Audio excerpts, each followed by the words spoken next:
美国总统 Trump 欢喜就职，不过批评的人嘛未少。亲像巴拿马有民众烧美国的国旗，强调巴拿马运河主权。另外，美国非法的移民和反对 Trump 的人士嘛上街头抗议。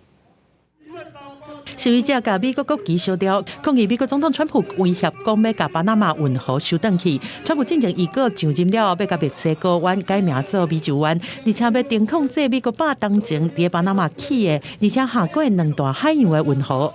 Lo que está en Panamá es de los panameños, el canal es panameño, la soberanía es panameña. 川普上任了后嘛，强调讲要坚定落实驱逐非法的移民。美国边境有真侪移民是感觉唔知影要安怎，真烦恼佮绝望，因为申请庇护的意欲互取消。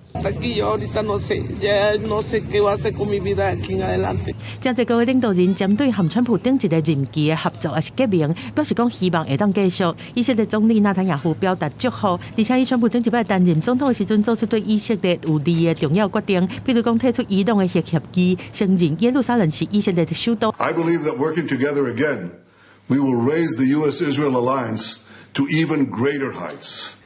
トランプ新政権との間では、できるだけ早い時期に日米首脳会談を実現し、日米首脳間で率直に議論を行い、強固な信頼協力関係を構築し、日米同盟をさらなる高みに引き上げていきたいと考えております。И поздравляем избранного президента Соединенных Штатов Америки со вступлением в должность. Готові працювати разом з американцями, щоб досягти миру.